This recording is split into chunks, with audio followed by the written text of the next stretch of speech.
Hello everyone, welcome to Black Mirror horror. कैसे हैं आप सब?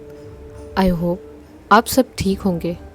जैसा कि मैंने आप सभी से प्रॉमिस किया था कि मैं आप सभी के लिए इस कहानी के सारे पार्ट जल्द से जल्द लाने की कोशिश करूंगी, तो मेरी कोशिश जारी है और लगभग मैं एक दिन बाद आपके लिए इन कहानियों के सारे पार्ट्स लेकर आ रही हूँ। उम्मीद करती हूँ कि आपको ये कहानियाँ पसंद आ रही होगी।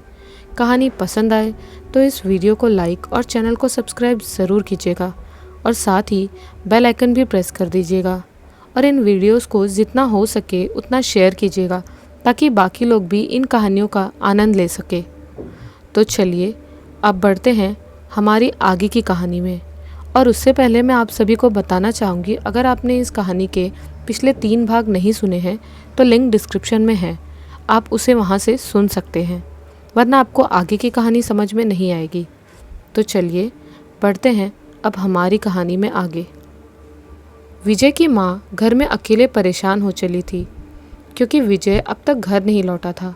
रात गहराती जा रही थी, लेकिन विजय की राह में उसकी माँ आंखें गड़ाए दरवाजे को निहार रही थी। एकाएक कुछ सोचकर उसकी माँ उठी और अपने घर से बाहर चली गई।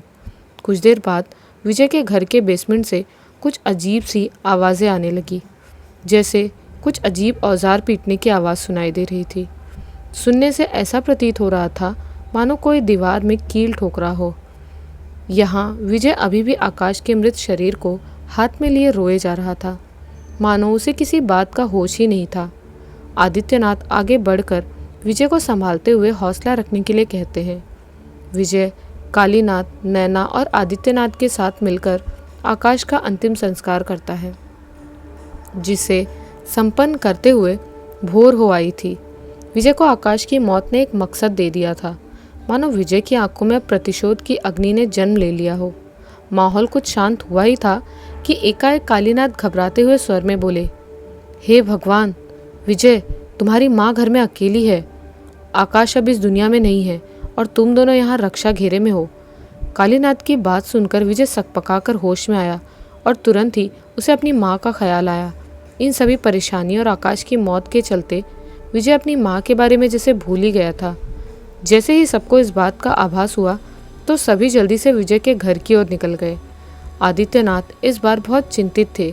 कोई बात ऐसी थी जिसे सोचकर वो मन ही मन गहन चिंता के सागर में गोते लगा रहे थे। जैसे ही वो सब विजय के घर पहुँचे तो आदित्यनाथ ने सभी को रोक दिया और अंदर जाने से मना कर दिया। लेकिन बाबा, मेरी माँ अंदर है, मुझे उनकी चिंता सता रही है, मुझे जाने दो अंदर। विजय रोने सा हो गया था। आदित्यनाथ, मुझे पता है पुत्र, लेकिन अब इसका कोई लाभ नहीं, तुम्हारी माँ अब नहीं रही, आदित्यनाथ ने हल्के स्वर में कहा।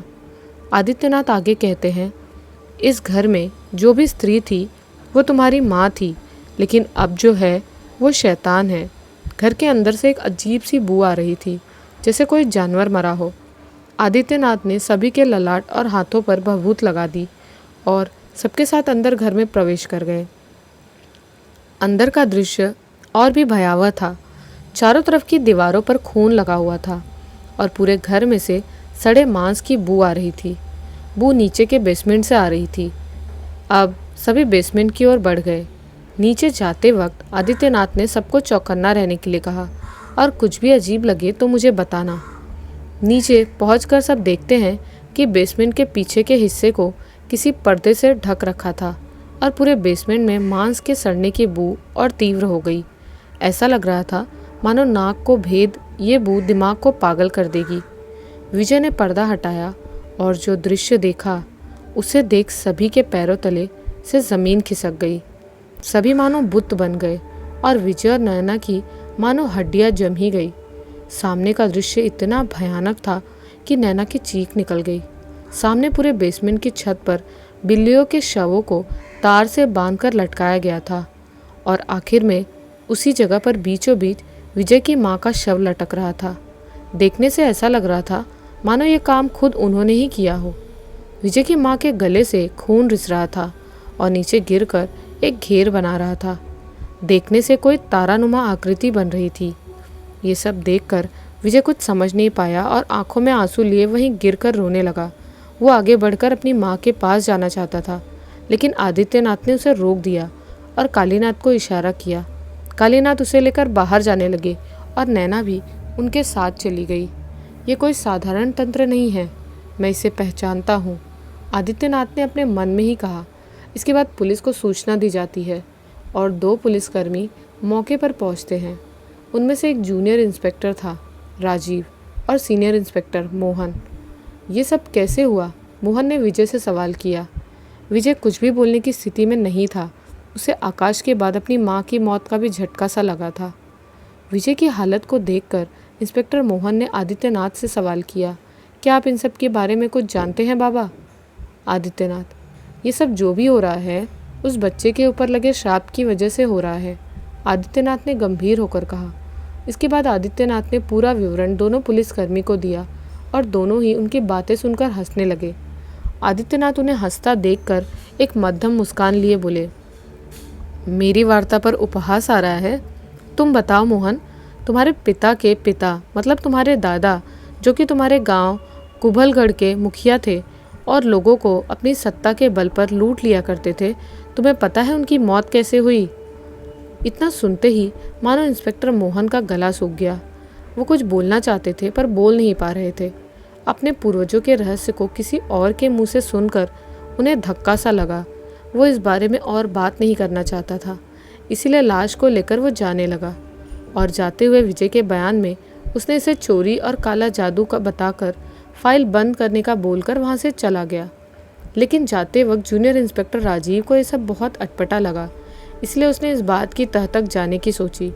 थोड़ी दूर जाकर राजीव पुलिस जीप से ये कहकर उतर गया कि उसे कुछ काम है, वो बाद में आएगा।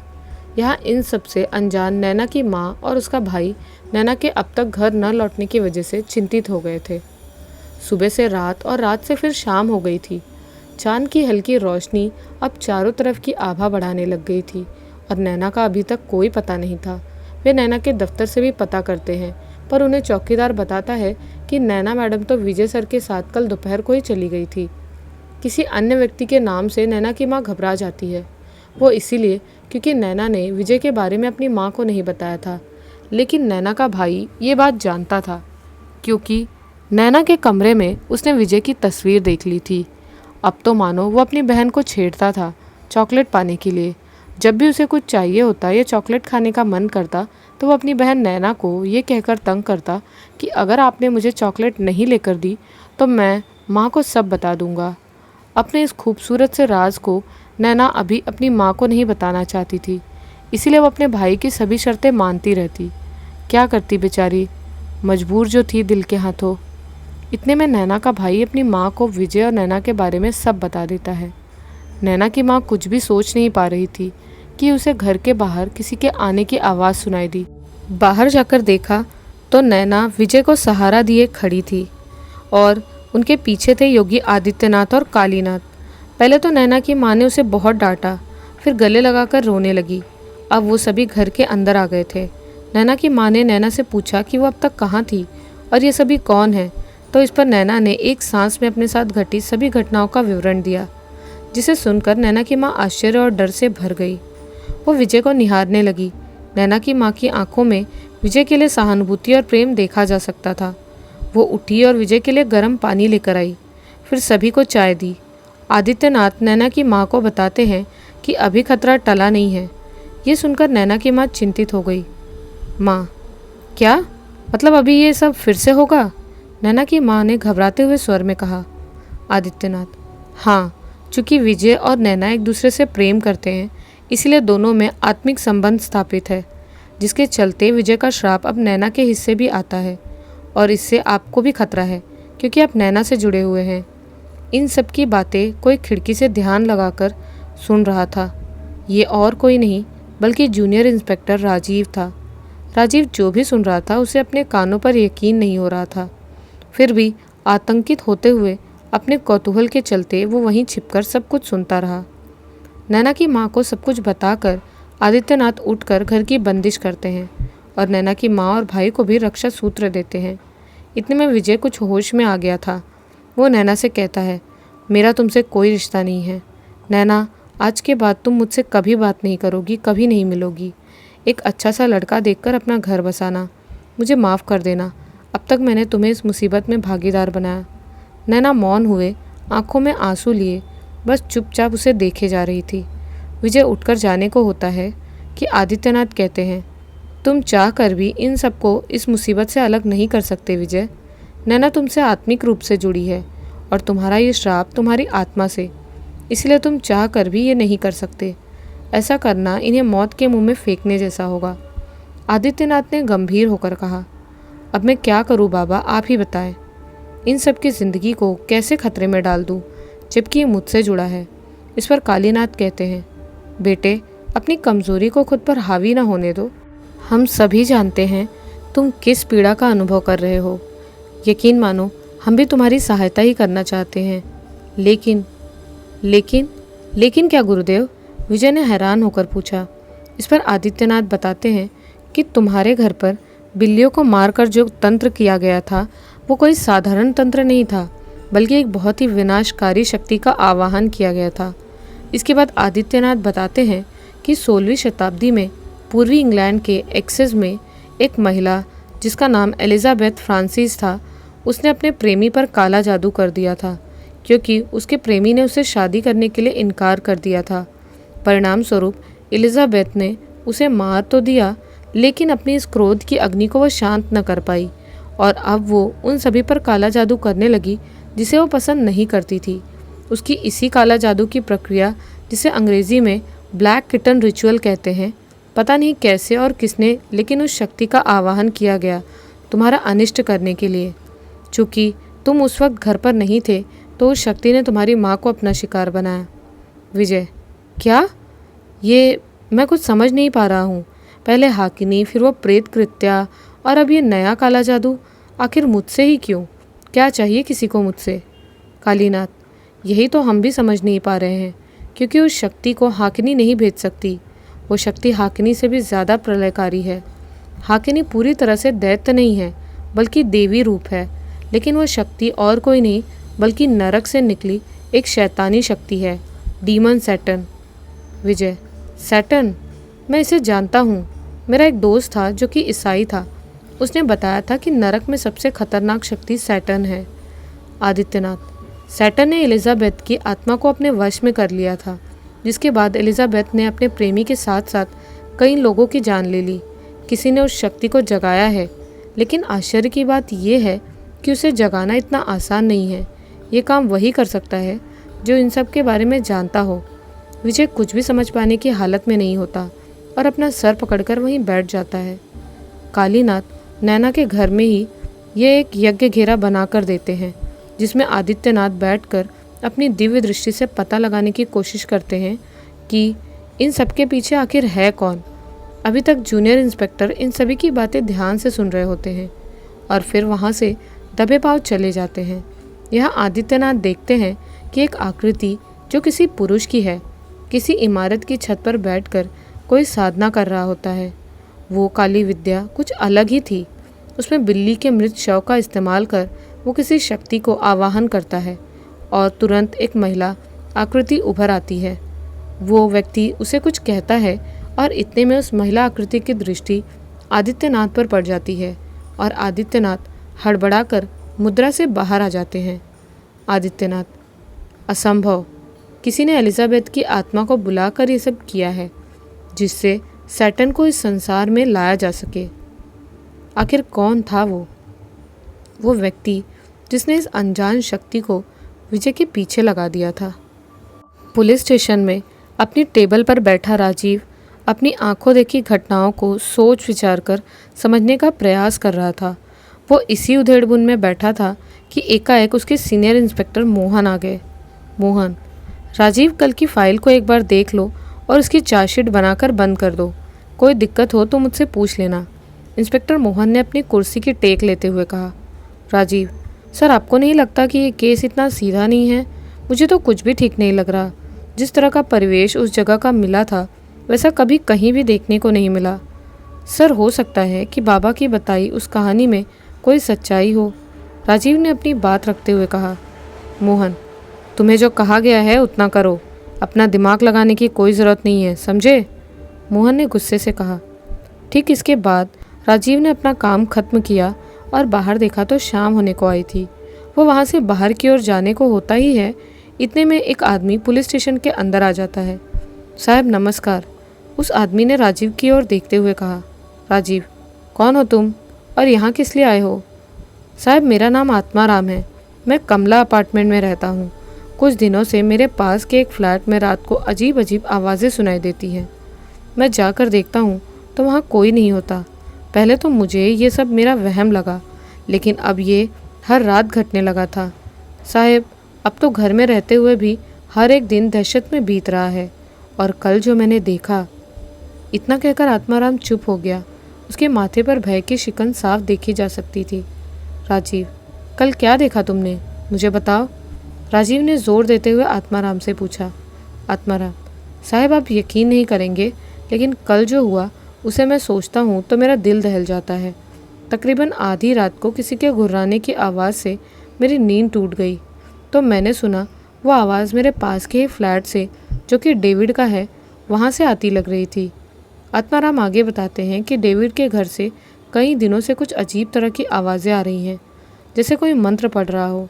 जब कल रात मेरी नींद टूटी तो मैं बाहर गया ये देखने कि कहीं कोई मजाक तो नहीं कर रहा था हमारे साथ, लेकिन ये भ्रम तब टूट गया जब बाहर कोई नहीं था और बिल्डिंग का चौकीदार यहाँ वहाँ गश्त लगाता दिखाई दिया। मुझे लगा ये आवाज़ जो अभी आई ये उसी की होगी, लेकिन मैं जैसे ही अपने घर के अंदर जाने लगा तो वो गुर्राने की आवाज़ तेज़ हो गई। मैंने आसपास देखा तो चौकीदार अब नीचे जा चुका था। मैं डरा सहमा हुआ डेविड के घर के दरवाजे की ओर बढ़ गया, जहाँ से वो अजीब आवाज़ें आ रही थी।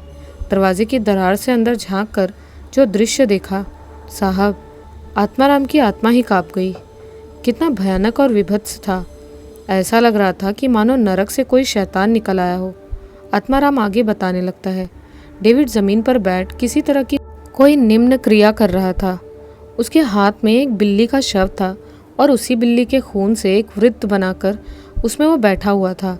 इतने में मेरी दृष्टि सामने की दीवार पर टंगे हुए क्रॉस की ओर गई, जो कि मेरे देखते ही देखते उल्टा हो गया। अचानक मैंने देखा कि जिस जगह वो बैठा है उसके ठीक आगे एक तारा जैसा कुछ त्रिभुज की आकृति बनी हुई है, जिसके बीच में एक मानव कंकाल का सर रखा हुआ था। मेरे देखते ही देखते वो कंकाल खोपड़ी हवा में उड़ने लगा और उसमें से एक हरी रोशनी कमरे में फैल गई। इसके बाद वो कंकाल खोपड़ी एकदम से उसी त्रिभुज पर आकर गिरी और राख हो गई। खोपड़ी के राख होते ही उस वृत्त का घेरा चमकने लगा और उसमें से एक काली परछाई बाहर निकल आई। ये सब देखकर मेरी घिघी बन गई, लेकिन ये दृश्य देखकर मैं आतंकित हो गया था और मारे घबराहट के मेरे मुंह से चीख निकल गई साहब। इसीलिए भागकर अपने घर में आ गया और घर की सभी लाइट्स बंद कर दी। जैसे तैसे मैंने रात काटी है साहब। यूँ तो डेविड लंदन से पढ़ाई कर चुका था, लेकिन उसकी माँ भारतीय थी, इसलिए अपनी माँ के लिए उसे भारत आना पड़ा। वो अपनी माँ का ख्याल रखता और दफ्तर में काम करने के बाद घर का सारा काम करता था। उसकी माँ चाहती थी कि उसकी शादी हो जाए, लेकिन डेविड हमेशा ही उनसे इस बात को हंसकर टाल देता था। डेविड को काला जादू और तंत्र मंत्र में महारत हासिल थी। उसने ब्लैक मैजिक रिचुअल को लंदन की एक महिला शमन से सीखा था। आत्माराम के वृत्तांत को सुनने के बाद इंस्पेक्टर राजीव अजीब दुविधा में थे। एक और अपने सीनियर की बात मानकर केस को बंद करना था, लेकिन लगता है आत्माराम की वजह से इंस्पेक्टर राजीव को कोई सुराग मिला है। राजीव, तुम साथ चलो और मुझे वो घर दिखाओ। एकाएक राजीव आत्माराम को साथ लेकर अपनी जीप में बैठकर चल दिया। यहाँ आदित्यनाथ ने नैना के घर पर ध्यान करना शुरू किया, जिससे कि मौजूदा स्थिति का पता लगाया जा सके। एक मुट्ठी लाल सिंदूर और दूसरे हाथ में एक नींबू को लिए आदित्यनाथ बैठे हैं। देखने से ऐसा लग रहा है जैसे उनके चेहरे की आभा कहीं गायब हो रही है। उनका चेहरा सूखने लगा है, पर फिर भी वो निरंतर यज्ञ में आहुति देते जा रहे हैं। पास ही कालीनाथ उनके यज्ञ में उनका साथ दे रहे थे और घर के बाकी सदस्य विजय के साथ ही एक और घेरे में बैठे थे। विजय कुछ भी बोल नहीं रहा था। उसकी माँ की अभी अभी हुई मृत्यु से में आ गया था, फिर भी कहीं ना कहीं उस चेतना इस यज्ञ के प्रति जागृत थी। मंत्रों के उच्चारण ने घर का परिवेश ही बदल दिया था।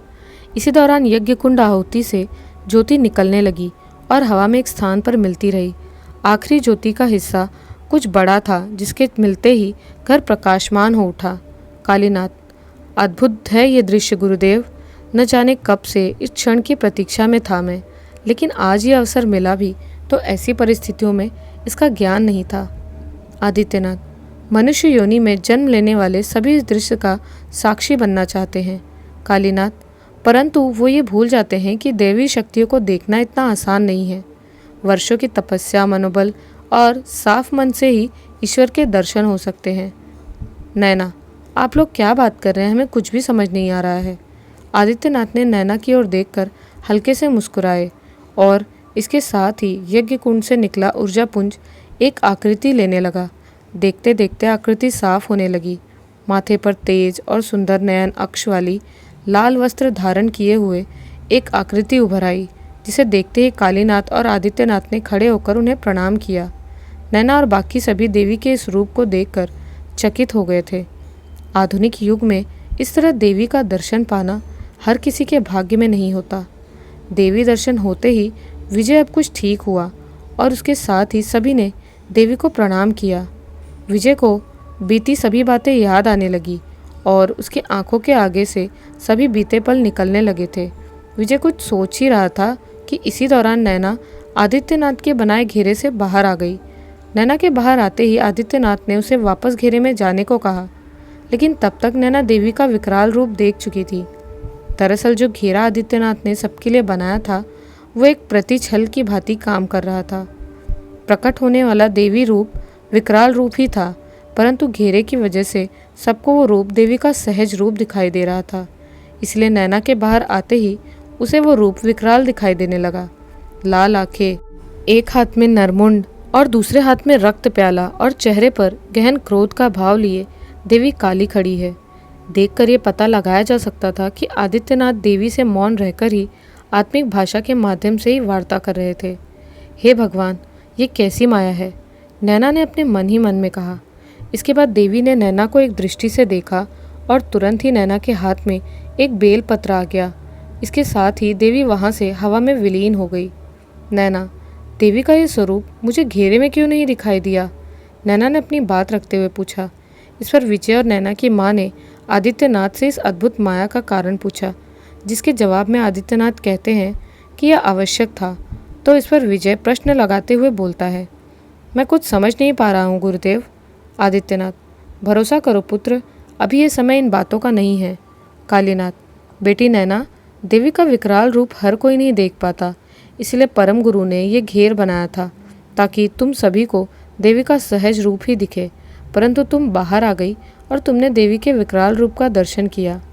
नैना, मैं बाहर नहीं आना चाहती थी गुरुदेव, लेकिन मुझे ऐसा लगा जैसे देवी ने मुझे आवाज़ दी हो, मुझे संतान कहकर पुकारा हो और मुझे पता भी न चला मैं कब घेरे से बाहर आ गई। नैना की ये बात सुनकर आदित्यनाथ ने कालीनाथ की ओर देखकर नैना से पूछा, याद करो पुत्री, देवी ने तुम्हें कोई संकेत दिया होगा। कुछ सोचकर नैना ने अपने हाथ की मुट्ठी को खोल दिया और आगे बढ़ाते हुए कहा, नैना, ये पता नहीं, पर जब मैं घेरे से बाहर आई तो देवी ने मुझे एक दृष्टि से देखा और अगले ही पल मेरे हाथ में ये बेलपत्र था। आदित्यनाथ ने बेलपत्र नैना के हाथ में से ले लिया और आंखें बंद करके कुछ बुदबुदाने लगे। इसके बाद आदित्यनाथ बोले, विजय, याद करके बताओ, आखिरी बार तुम्हारी माँ ने तुमसे किस बारे में बात की थी? ये जानना मेरे लिए बहुत ही आवश्यक है। आदित्यनाथ ने गंभीर होते हुए विजय से कहा। अपनी माँ के बारे में सुनकर पहले तो विजय कुछ उदास और भावुक होकर रो दिया, फिर खुद को सांत्वना देते हुए खड़ा हुआ और बोला, मुझे ठीक से याद है गुरुदेव, माँ ने कहा था कि जल्दी घर आ जाना। उसके बाद अगले दिन मेरे दफ्तर से छुट्टी थी तो मैं और माँ पास के ही चर्च जाने वाले थे। माँ को उस दिन पिताजी की याद में कुछ दान पुण्य करना था और चर्च के बाहर बहुत से गरीब लोग बैठा करते थे, इसीलिए माँ मुझे वहाँ ले जाना चाहती थी ताकि मैं उनकी इच्छा का मान रखूँ। आदित्यनाथ, हम इस डोर में उलझते ही जा रहे हैं, जब लगता है पास आ गए हैं तो और भी दूर लगने लगता है गंतव्य। कालीनाथ, मेरा सुझाव है गुरुदेव, इन सभी की जान को ये खतरे में नहीं डाल सकते, क्यों ना हम केवल विजय और नैना को ही ले जाएं? आदित्यनाथ, नहीं, यहाँ किसी का इनके साथ रुकना बेहद आवश्यक है। ऐसा नहीं किया तो नैना की माँ और उसका भाई दोनों की जान को खतरे में डाल देंगे। कुछ सोचकर आदित्यनाथ एकाएक अपने झोले से कुछ सामग्री निकालकर कालीनाथ को देते हुए उनसे कहते हैं, कालीनाथ, जब तक मैं नहीं लौट आता तब तक तुम्हें यहाँ इस घर में माँ काली का अखंड प्रार्थना का यज्ञ करना होगा। इस यज्ञ की वजह से कोई भी नकारात्मक ऊर्जा, चाहे वो कितनी भी क्यों न शक्तिशाली हो, इस घर में न तो प्रवेश कर पाएगी, न ही इस घर के किसी सदस्य का कुछ अहित कर पाएगी। कालीनाथ आदित्यनाथ को अकेले जाने से रोकते हैं। न जाने क्यों कालीनाथ का मन किसी अनजान अनहोनी के घटने की चेतावनी उन्हें दिए जा रहा था, लेकिन आदित्यनाथ उन्हें घर में सभी का ख्याल रखने का बोलकर विजय और नैना के साथ घर के बाहर निकल जाते हैं। सुनसान हो चली गलियों से आधी रात को 3 जोड़ी पैर बिना आवाज़ किए चल रहे हैं। सामने की छटा में छाया कोहरा घना होता जा रहा है। रह रहकर आती झिंगुरों की आवाज़ के साथ मेंढकों की टरटर मन में अजीब सा डर पैदा कर रही है। हाथ में मशाल लिए आदित्यनाथ आगे बढ़ रहे हैं और उनके बाएं हाथ की तर्जनी उंगली से बंधा हुआ धागा, जो कि विजय और नाना के हाथों से भी बंधा हुआ है, इस बात को स्पष्ट कर रहा है कि जहाँ भी वो जा रहे थे वहाँ खतरा बहुत अधिक है। थोड़ी दूर चलने के बाद आदित्यनाथ रुक जाते हैं। आदित्यनाथ, यहीं जाना है हमें। आदित्यनाथ ने मशाल को उठाते हुए आगे की ओर इशारा किया। विजय, यहाँ इस खंडहर में? लेकिन यहाँ क्या है गुरुदेव? ये तो कोई चर्च है लगता है, काफ़ी सालों से बंद है। इस समस्या का हल यहाँ कैसे होगा? विजय ने संदिग्ध स्वर से पूछा। आदित्यनाथ कहते हैं, जब किसी खास नक्षत्र में तारों की दशा को पढ़ना होता है तो सबसे अधिक आवश्यक है उसी दिन के नक्षत्रों का अस्तित्व में आना जिस दिन उसका मिलाप किया गया था। आदित्यनाथ ने अपनी बात जटिलता से कही। नैना, आप किसी भूतकाल में हुई घटना की ओर तो इशारा नहीं कर रहे ना? नैना ने अपने ही अंदाज में पूछा। आदित्यनाथ, हाँ बेटी, तुम सही समझी। विजय की माँ पर जिस आत्मा का साया था वो 16वीं शताब्दी से है। एलिजाबेथ के जीवन में ऐसा क्या घटा था ये तो हर कोई जानता है, लेकिन इसे रोक कैसे सकते हैं उसके लिए हमें उसी दिन के नक्षत्रों को लाना होगा जिस दिन से ये सब शुरू हुआ था। विजय, लेकिन ये आसान नहीं है गुरुदेव। पिछली बार आकाश बाल बाल बचा था, मैं उसे भी खो चुका हूँ, अब कुछ और नहीं चाहता, विजय ने चिंता जताते हुए कहा। इसके बाद आदित्यनाथ उसे संयम रखने को कहते हैं और वो सभी चर्च के अंदर चले जाते हैं। अंदर जाते ही विजय को किसी की आवाज़ सुनाई देती है, लेकिन इतने में उनके सर के ऊपर से एक चमगादड़ का झुंड निकल गया। विजय को लगा कि शायद से उसका वहम होगा, इसीलिए वो इस पर ध्यान दिए बिना आगे चलता रहा। थोड़ी दूर जाने के बाद एक पुरानी टूटी हुई लकड़ी की बेंच पर उन्हें एक बड़ा संदूक दिखाई दिया। आदित्यनाथ ने नैना और विजय को पास ही रहने की हिदायत दी और एक नींबू को काटकर उस संदूक की दिशा में फेंक दिया। नींबू के संदूक को छूते ही एक अजीब सी कंपन उस जगह में होने लगी। ऐसा लग रहा था मानो कोई बहुत ही बड़ा भूकंप आया हो। अचानक से आंधी चलने लगी, सूखे पत्ते इधर उधर उड़ने लगे और एक अजीब सी भयावह आवाज़ वातावरण में गूंजने लगी। अचानक ब्रेक लगने से टायर की आवाज़ आई। इंस्पेक्टर राजीव ने अपनी जीप कमला अपार्टमेंट के आगे रोक दी। जीप से उतरकर राजीव ने आत्माराम को आगे रास्ता दिखाने को कहा और दोनों बिल्डिंग के अंदर चल दिए। अंदर जाते ही राजीव को एक अजीब सी घुटन का आभास हुआ और वह थोड़ा खांसते हुए बोला, यहाँ इतनी घुटन कैसे है? राजीव ने खांसते हुए आत्माराम से सवाल किया, परंतु आत्माराम राजीव को अजीब कौतूहल की दृष्टि से देखे जा रहा था, क्योंकि जो भी राजीव महसूस कर पा रहा था वैसा कुछ भी अभी तक आत्माराम को महसूस नहीं हुआ था। इतने में लिफ्ट का दरवाज़ा खुला और दोनों लिफ्ट के अंदर चले गए। आत्माराम ने दूसरे नंबर के तल्ले का बटन दबाया और लिफ्ट चलने लगी। अब राजीव को भी वो घुटन महसूस नहीं हुई। लिफ्ट का दरवाज़ा दूसरे तल्ले पर आकर खुल जाता है और आत्माराम उसे डेविड के घर की ओर इशारा करके बताता है। राजीव ने आत्माराम को छुपने के लिए बोल दिया और वो आगे बढ़ा ही था कि डेविड के घर से अजीब अजीब आवाज़ें आनी शुरू हो गई। राजीव ने हिम्मत कर एक ही पैर के वार से डेविड के घर का दरवाज़ा तोड़ दिया और पिस्तौल को डेविड के सामने कर दिया। डेविड हॉल में बैठ कुछ तांत्रिक क्रियाएं कर रहा था, लेकिन दरवाज़ा टूटते ही डेविड का ध्यान भटक गया और उसकी क्रिया खंडित हो गई। राजीव, पुलिस, अपने हाथ ऊपर करो, मैं जानता हूँ तुमने ही नैना पर तंत्र किया है, खुद को मेरे हवाले कर दो। इस पर डेविड अजीब अट्टहास करते हुए हंसने लगा और बोला, तंत्र तो मैंने किया है इंस्पेक्टर, लेकिन नैना पर नहीं बल्कि उस विजय पर। अब चाहे जो हो जाए तुम या कोई और इसे रोक नहीं सकता। वो गई है विजय को मारने, और आज रात विजय की आखिरी रात है। और ज़ोर ज़ोर से हंसने लगा। राजीव ने गुस्से में अपने पिस्तौल के पीछे वाले हिस्से से डेविड के सिर पर वार किया, जिससे कि वो बेहोश हो गया, और राजीव उसे अपने साथ पुलिस स्टेशन ले आया। अब तक सीनियर इंस्पेक्टर मोहन थाने का चार्ज एक कांस्टेबल को देकर घर निकल चुके थे, इसलिए राजीव को डेविड को बंद करने में कोई परेशानी नहीं हुई।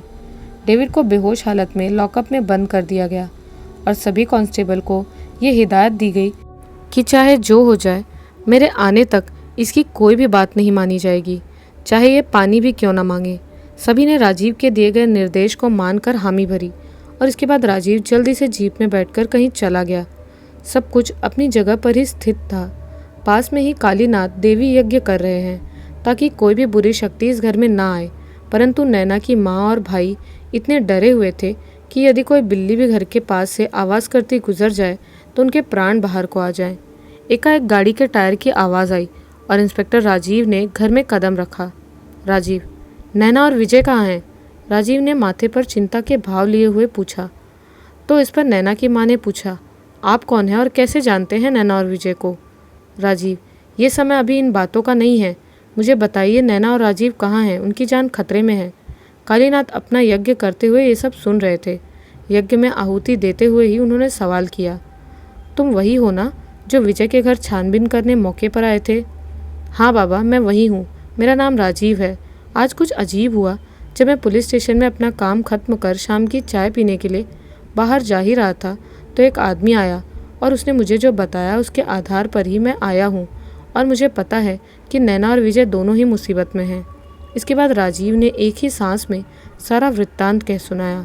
कालीनाथ, हे भगवान, ये कैसा प्रकोप है इन बच्चों पर? कालीनाथ ने चिंता जताते हुए कहा। इसके बाद कालीनाथ खड़े हुए और कहा, मैं इस समय गुरु की आज्ञा का पालन कर रहा हूँ, इसीलिए साथ नहीं चल सकता उन सभी की मदद के लिए, लेकिन तुम जा सकते हो, अपना हाथ आगे बढ़ाओ।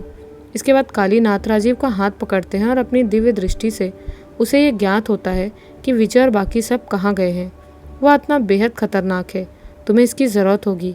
कालीनाथ ने एक मंत्र पुस्तिका को राजीव को देते हुए कहा। इसके बाद राजीव वहाँ से अपने गंतव्य की ओर निकल गया। तूफान सा जो उठा था, अब चर्च में वो सब शांत हो गया था। आदित्यनाथ के साथ ही विजय और नैना भी बेहोश पड़े थे। एक अजीब सी सड़न की गंध वातावरण को प्रभावित कर रही थी। इतने में आदित्यनाथ को होश आया और उन्होंने तुरंत उठकर नैना और विजय को एक साथ लाकर उन्हें होश में लाने का प्रयास किया। थोड़ी देर में दोनों को होश आ गया था। वे अब उठकर खड़े ही हुए थे कि सामने का दृश्य देखकर नैना की चीख निकल गई।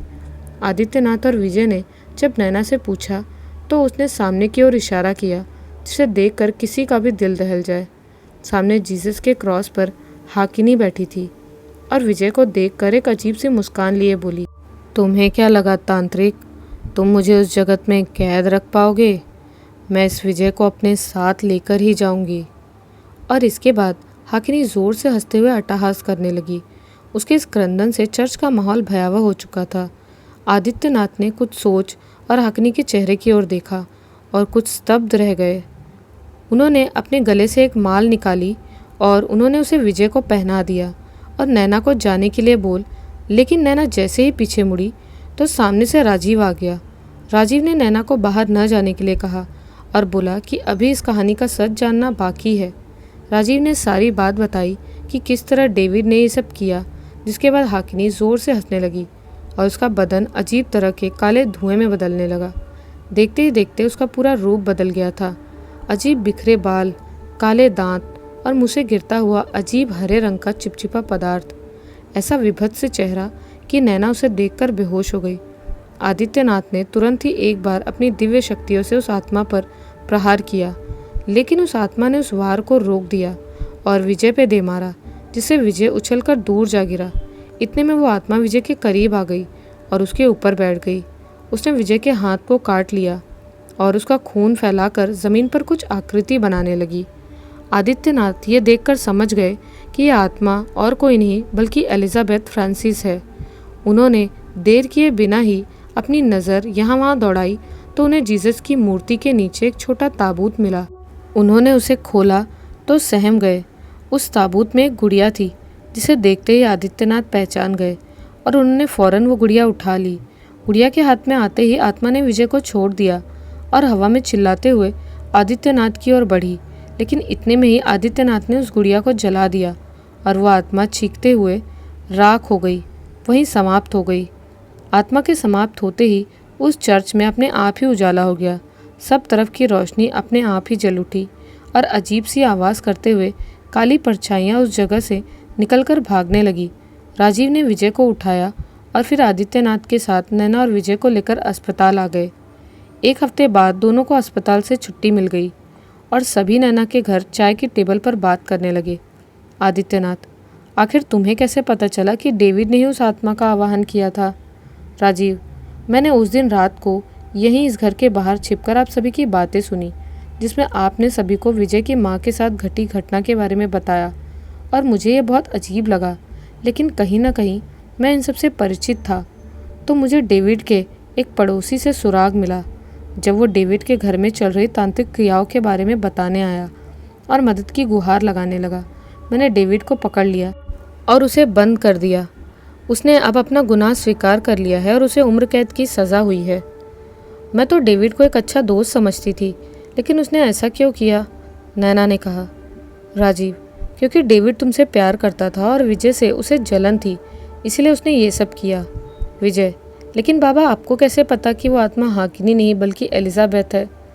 आदित्यनाथ, उस समय जब मैं तुम्हारे घर के बेसमेंट को देख रहा था तो मुझे पता लगा कि उस आत्मा को इस जगत में किसी ने पहले भी बुलाया था और इस जगह पर प्रभाव बन सके, इसीलिए किसी ने एलिजाबेथ के मृत शरीर से उस वक्त एक दिल निकाल कर उसे एक गुड़िया में डाल दिया और उसकी आत्मा को कैद कर लिया। समय उपरांत वो गुड़िया किसी तरह से भारत आ गई, लेकिन ये प्रश्न अभी भी स्वतः ही खड़ा है कि कैसे। मैंने उस चर्च में उस गुड़िया की ऊर्जा को महसूस किया जब उस आत्मा ने मेरा प्रहार रोक दिया और तुम पर दे मारा। नैना, इसी वजह से आप उस आत्मा को मुक्त करने में कामयाब हुए, नैना ने कहा। राजीव ने चाय की चुस्की ली और वहाँ से चल दिया। आदित्यनाथ भी उठकर जाने वाले थे और विजय को अपने साथ आने को कहा। विजय उनके साथ बाहर तक गया और आदित्यनाथ ने उससे कुछ बातें की और लौट गए। इसके बाद विजय और नैना की शादी हो गई और दोनों की शादी को अब 6 साल हो गए थे। दोनों का एक बेटा हुआ जिसका नाम विजय ने आकाश रखा। अपने दोस्त की कुर्बानी पर विजय आज भी भावुक हो जाता है। लेकिन ये कहानी सिर्फ कहानी नहीं थी।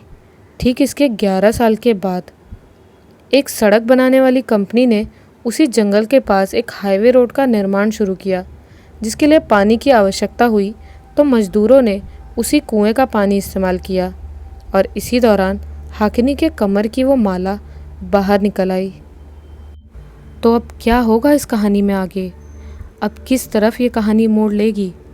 क्या हाकिनी का अभिशाप फिर से जागृत हो उठेगा? और इस बार किसे कीमत चुकानी होगी इस अभिशाप की? विजय, नैना या उनके बेटे को? और क्या करेंगे योगी आदित्यनाथ इस अभिशाप से विजय को मुक्ति दिलाने के लिए? ये जानेंगे हम इस कहानी के अगले भाग में। यहाँ तक आप सभी को कहानी कैसी लगी हमें कमेंट्स में ज़रूर बताइए। मिलती हूँ इस कहानी के अगले भाग के साथ बहुत जल्द। जय माँ काली।